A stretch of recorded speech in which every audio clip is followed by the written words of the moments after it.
नमस्कार, मेरा नाम डॉक्टर अजय सोलंकी है। मैं एक आयुर्वेदिक कंसल्टेंट हूँ और मुझे 25 ईयर्स से ज़्यादा का अनुभव प्राप्त है। डियर फ्रेंड्स, आज मैं बड़ा बहुत चर्चित एक शब्द है कोलेस्ट्रॉल, जिसको दुनिया जानती है। हर एक की ज़ुबान पे है आज की तारीख में ये कोलेस्ट्रॉल। इसके बारे में आपको एक इन्फॉर्मेशन देना चाहूँगा, बेसिक इन्फॉर्मेशन। एक्चुअली कोलेस्ट्रॉल होता क्या है? कोलेस्ट्रॉल कोई बहुत बड़ी ऐसी चीज़ नहीं जिससे कोई घबरा जाता है। कोलेस्ट्रॉल सुन करके हम लोग घबरा जाते हैं, तो इससे घबराने की ज़रूरत नहीं है। अगर आप इसकी पूरी तरह से जानकारी ले लेंगे तो आपको लगेगा ये बड़ी प्यारी चीज़ है। और किस चीज़ से अवॉइड करना चाहिए, आज मैं इस वीडियो में वो भी आपको जरूर बताऊंगा कि कुछ चीज़ें ऐसी हैं जो वाकई में आपको अवॉइड करनी चाहिए। घबराने की आवश्यकता नहीं, बट दे आर अवॉइडेबल, तो आपको उसको अवॉइड करना ही चाहिए। सबसे पहले तो मैं जानकारी दूंगा कि कोलेस्ट्रॉल होता क्या है। तो ये बॉडी में स्वतः ही बनता है कोलेस्ट्रॉल, जिसको लिवर, हमारे बॉडी में एक लिवर पार्ट होता है, बहुत सभी जानते हैं। लिवर ही प्रोड्यूस करता है कोलेस्ट्रॉल को। अब मैं यहाँ एक बड़ी इंपॉर्टेंट जानकारी देने वाला हूँ कि कुछ लोग बोलते हैं कि अगर इसको लिवर प्रोड्यूस करता है कोलेस्ट्रॉल को, तो अल्टीमेटली ये हानिकारक कैसे है। तो किसी की हानिकारक होने से पहले मैं इसके यूजेस आपको बताना चाहूँगा कि ये यूजफुल कैसे है। फिर मैं उसके बाद आपको हानि की बात करूँगा। यूजफुल का मतलब है कि कोई भी अननेसेसरी कोई बॉडी पार्ट हमारा ऐसे नहीं बनाता। ईश्वर की बड़ी बहुत शानदार बड़ी सुंदर सी संरचना है ये मानव शरीर, है ना। मेल फीमेल कोई भी, ये मानव शरीर जो है जो ईश्वर ने बनाया है, तो ये बहुत शानदार बड़ी सुंदर संरचना है ईश्वर की। This is the best creation of this universe. इसमें होता क्या है, इसमें कोई भी चीज अगर आपकी बन रही है तो वो सिर्फ और सिर्फ बॉडी में बहुत जरूरत है, रिक्वायर्ड है, तभी बन रही है, अदरवाइज उसकी बनने की जरूरत ही नहीं है। लिवर अगर खुद इसको प्रोड्यूस कर रहा है, इसका मतलब है ये बहुत जरूरी पार्ट है, इसकी बहुत ज्यादा इंपॉर्टेंस बॉडी के अंदर है। तो एक छोटा सा एग्जांपल मैं दूंगा आपको कि ये किस तरह से हमारी मदद करता है कोलेस्ट्रॉल हमारे शरीर में। फॉर एग्जांपल, अगर आप कहीं चलते चलते आपको कोई चोट लग जाती है, आपको कहीं चोट लगती है तो लेसरेशन हो जाते हैं, वुंड भी हो सकता है, लेकिन मैं सिर्फ लेसरेशन की बात कर रहा हूँ, जहाँ पे स्किन थोड़ी सी हट जाती है।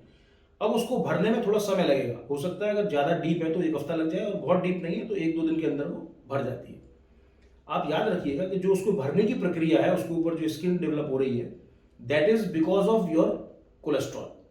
हमेशा याद रखिएगा।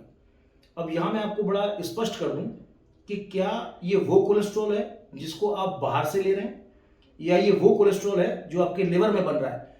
तो मैं आपकी जानकारी के लिए जरूर बताना चाहूंगा कि ये वो कोलेस्ट्रॉल है जो लिवर प्रोड्यूस कर रहा है, लेकिन अननेसेसरीली हमारा जो लाइफ स्टाइल आज की तारीख में हो चुका है, वो हम इतना ज़्यादा तला हुआ खाना खाते हैं, तेज मिर्च मसाले तली हुई चीज़ें हम बहुत पसंद करते हैं ज़िंदगी में ना। तो तेज मिर्च मसाले से तो कोलेस्ट्रॉल का कोई मतलब नहीं, लेकिन तली हुई चीज़ों से कोलेस्ट्रॉल बढ़ता है। और तमाम तरह के ऐसे ऑयल हैं जो मार्केट में चल रहे हैं, जो प्रचलन में है आज की तारीख में, वो हर घर में, और सिर्फ घर की ही बात नहीं कर रहा हूँ, बाहर तो 99.9% सिर्फ और सिर्फ ऐसे ही तेलों का इस्तेमाल किया जा रहा है जिससे आपका कोलेस्ट्रॉल बढ़ रहा है। तो आप याद रखिएगा मेरी बात को। मैं आपको एक छोटा सा एग्जांपल देता हूँ। जैसे HCl हाइड्रोक्लोरिक एसिड है ना। अब वैसे HCl अगर आप किसी को कंसंट्रेट करके दे दोगे तो वो कहीं भी जला देगा, स्किन को जला देगा एकदम से। लेकिन क्या HCl हमारे पेट में नहीं बन रहा है? HCl हमारे पेट में ही बनता है, इंटेस्टाइन के अंदर बनता है, हमारे स्टोमक के अंदर बनता है ना। तो वो खाने को हमारे को धीरे धीरे करके डाइजेस्ट करता है ना। वो हमारे खाने को जलाता नहीं, वो धीरे धीरे करके डाइजेस्ट करता है। इसका मतलब क्या है कि एक ही चीज है, लेकिन अगर वो नेचुरल फॉर्म में हमें प्रकृति की तरफ से, यानी कि हमारे शरीर के अंगों के द्वारा निर्मित की गई है, तो वो नेचुरल फॉर्म में है और वो कभी भी आपको नुकसान नहीं करेगी। लिवर के द्वारा प्रोड्यूस किया गया कोलेस्ट्रॉल कभी भी आपको नुकसान नहीं करेगा, लेकिन लिवर के द्वारा किए गए प्रोड्यूस के अलावा आप एक्स्ट्रा जो कोलेस्ट्रॉल ले रहे हो उसमें तमाम तरह की चीजें ऐसी हैं। फिर मैं धीरे धीरे पार्ट पे आऊंगा उसके। कोलेस्ट्रॉल के अलग अलग पार्ट होते हैं, जिसमें ट्राइग्लिसराइड आ गया, HDL आ गया, LDL आ गया। तो ये HDL, LDL और ट्राइग्लिसराइड, इसमें HDL जो ना हाई डेंसिटी लिपिड प्रोफाइल, तो हाई डेंसिटी वाला जो होता है, तो हाई डेंसिटी लाइपोप्रोटीन्स होते हैं वो बहुत अच्छे होते हैं आपके लिए, है ना। तो हाई डेंसिटी वाले तो आपका निर्माण कर रहे हैं, लेकिन LDL और ट्राइग्लिसराइड ये आपको बहुत नुकसान करते हैं। तो अगर आप अवॉइड कर सकते हैं अपने खाने को, तली हुई चीज़ों को, उसमें मैंने पहले भी कई बार कहा है कि अगर सरसों का तेल या गाय का घी, गाय का भी घी ऑर्गेनिक अगर हो तो ज़्यादा अच्छा है। ऑर्गेनिक का मतलब है जिसमें ऑक्सीटोसिन ना मिला हो। ऑक्सीटोसिन के द्वारा जो गाय दूध दे रही है, अगर उसके द्वारा निर्मित किया गया घी है, तो फिर वो दोबारा नुकसान करेगा। तो ये बहुत इंपॉर्टेंट है हमारे लिए, है ना। तो गाय का घी अगर वो प्योर है, 100% प्योर है, जिसमें ऑक्सीटोसिन की मात्रा 0 है, ऐसे दूध के द्वारा निर्मित नहीं किया गया है, जहाँ पे ऑक्सीटोसिन का इंजेक्शन लग करके गाय दूध दे रही है और उसके बाद बनाया जा रहा है, तो फिर आपको दिक्कत करेगा। तो गाय का घी अगर प्योर है तो आप डेफिनेटली उसको खा सकते हैं।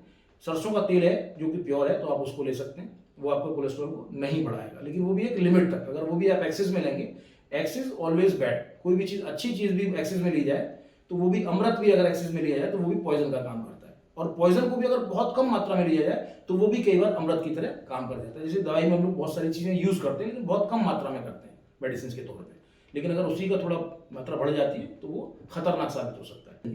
तो जहाँ भी कोलेस्ट्रॉल को लगता है कि उसका अपना काम है किसी चीज़ का सेल का निर्माण करने में, तो वहाँ पर वो अपना काम करेगा ही करेगा। तो उसमें बैड कोलेस्ट्रॉल क्या होता है, जो हमारा बाहर से कृत्रिम प्रकार की जो कोलेस्ट्रॉल है वो भी उसके साथ चल रहा है, और साथ में नेचुरल फॉर्म में जो कोलेस्ट्रॉल है जो लिवर के द्वारा बनाया गया है वो भी उसके साथ चल रहा है। लेकिन वो नेचुरल कोलेस्ट्रॉल तो वहाँ से जम करके अपना वहाँ से हट जाएगा और उसका कोई हानि नहीं होगी, लेकिन बाहर से लिया गया कोलेस्ट्रॉल वहीं की वहीं जमा होता रहेगा।